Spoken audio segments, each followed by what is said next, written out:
guys, Mr. B here. So today I've got this 2006 Saturn Vue. I'm going to use this as an example of how to change out transmission cooler lines. The cooler lines on this vehicle are super rusty and crusty and, you know, just leaking fluid everywhere. So I've got two new lines for it. What the cooler lines do is they allow transmission fluid to flow from the transmission into the cooler that's inside the radiator. Sometimes there's a separate cooler. This one happens to be inside the radiator. Gaining access to the cooler lines can be a little bit tricky. One of them's right there. I ended up cutting it to make it easier to remove. You can see it down in there. I don't want to break the radiator if I don't have to, so cutting it has been my best option so far.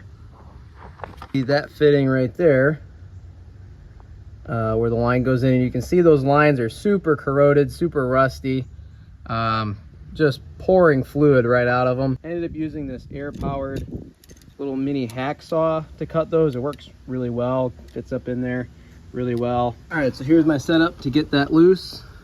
At the radiator, I've got a 1 1/16 wrench on the fitting going into the radiator, and then a 5/8 socket fits best on the what's left of the flare nut. All right, so there's the trick for the bottom one. I did have to turn the whole assembly a little bit with my ratchet before I put the wrench on to get it to fit, and then I'll just use my wrench to tighten it back up when I'm done. All right, so there's what those flare nuts look like when they come out of there. It's really helpful to cut them off, to get them out, especially when they're this rusty. And then on the transmission end, there's a small little like 10mm head bolt right there. I'm going to take that out with my 1/4" drive ratchet. All right, so I decided to go ahead and cut the lines on the transmission end as well. What I'm going to do is I'm actually going to try and use a socket and remove the whole fitting that the line goes into. There's one there, another one right there. All right, so I got these cleaned up with some brake cleaner. They do have these sealing washers on them. I'll probably replace the sealing washers because they look pretty crummy. But I got to try and work on cleaning up the rust around where that horseshoe clip goes. So my efforts to be able to use this fitting, well, just didn't work. The whole thing just broke apart, so I'm gonna have to find new fittings. All right, so this fitting unfortunately is not available. None of the part stores have them. Napa, O'Reilly's, Advanced AutoZone, none of them have them. I looked online, can't find it online. I was able to find an AC Delco part number for this fitting. Unfortunately, the AC Delco part is out of stock. It is on back order. Not even the Honda dealer can get this fitting. This is a Honda 5AT transmission in this, which is the same transmission that's in a Honda Pilot or some of the Honda Accords.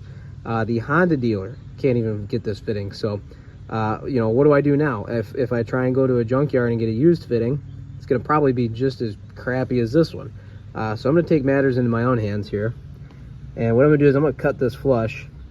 I'm going to get that line out of the middle of the fitting, and I'm going to make this work. All right, so now that I got it cut flush, I'm going to take my left-hand drill bit and I'm going to drill this out. All right, so that's what it looks like on the inside there. There's a little groove for an O-ring. All right, so here's what I bought to repair this. It is a generic 3/8 quick coupler fitting for a GM transmission, 1/4" NPT. So my thought process here is the inside of this fitting has enough meat on it to where if I drill this out and tap it, I can thread this fitting into that fitting, and then that fitting would thread into the transmission. And originally I had thought, well, what if I just rethread and drill out and tap and rethread the transmission? Well, the problem with that is I don't want to get metal inside the transmission. I don't want to go too deep and break something inside the transmission. And I don't want to ruin the transmission case itself if I mess it up, right? So I would much rather mess up this fitting that I can find at a junkyard than the actual transmission. So will there be a couple of extra fitting, one extra fitting here? Yeah, but it's the safer and cheaper route to go than trying to rethread the transmission case. And honestly, I can't even fit a drill bit up inside where the transmission case is, so this is my solution. All right, so I've got the 29/64 drill bit in my drill. I've got it taped off so that I know how deep to go. Got it set up in the bench vise here with some PB blaster, and I only want that drill bit to go about as deep as the edge of this nut. I want to leave some material on the bottom of this fitting for this portion of the threads. I don't want to go too deep because that fitting is bigger than this fitting, so I don't want to overdo it, otherwise I'll drill right through it and I'll ruin the fitting. Okay, so that's what the inside of it looks like now. Up right here is the material of the threaded fitting that goes into the transmission. So it looks like I still have plenty of material left inside of there for this piece that was there originally, and then enough material here, enough space here for my new fitting. So the tap here for that fitting for the threaded portion is 1/2 inch 20. So slight issue, it's not quite big enough. There's still a groove in there from where the O-ring used to go. Well, I may or may not have gone too far with the drill bit and went too big because I need to use a 1/4 inch pipe thread tap instead of the one that I thought I needed.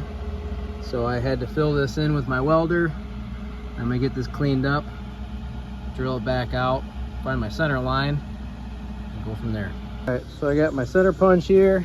Took my center punch, punched a hole in the middle, got it flattened out. What I'm gonna do is I'm gonna drill this out with a 7/16 drill bit this size, as deep as I want it. Out as deep as the last drill bit, just smaller so I can use a 1/4 inch pipe thread tap.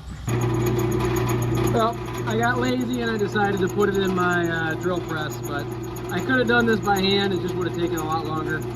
That is a 7/16 bit, which is supposed to be the correct bit size for this 1/4 inch pipe thread tap.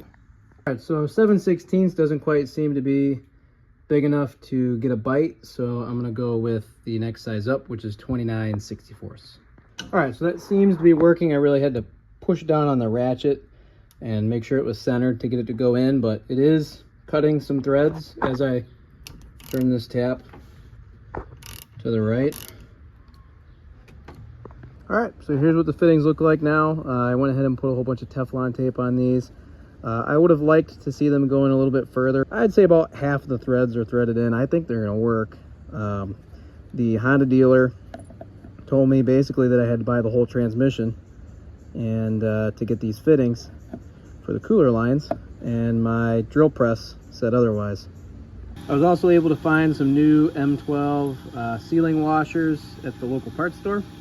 All right, so I did remove that horseshoe clip from the fitting to get the line to go in first, and there's both of them installed. They tightened up, they snugged up, no problem, so I hope they don't leak. So there's the line with the clip in there. To get that clip in, I just kind of work it around the groove there and push it in from the middle right about here. It's in. The main thing is you want to make sure that the line is all the way in and that that clip is behind the lip of the line. And then this plastic piece prevents that clip from coming loose. Just make sure that's on. All right, so now I've got that plastic bracket installed.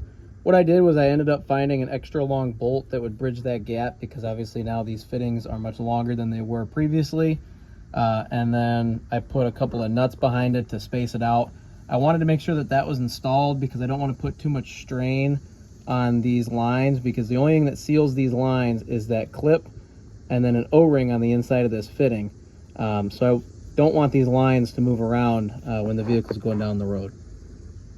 Last thing I got to make sure happens is I got to top off the transmission fluid. There's a plug on top of the trans right there. That is a 17mm socket with obviously some nice long extensions that I can use now to loosen up the plug. All right, so I've got the engine running. You always want to have the engine running when checking automatic transmission fluid on almost every vehicle with an automatic transmission. And I've got my funnel set up here, and the dipstick comes out right down there.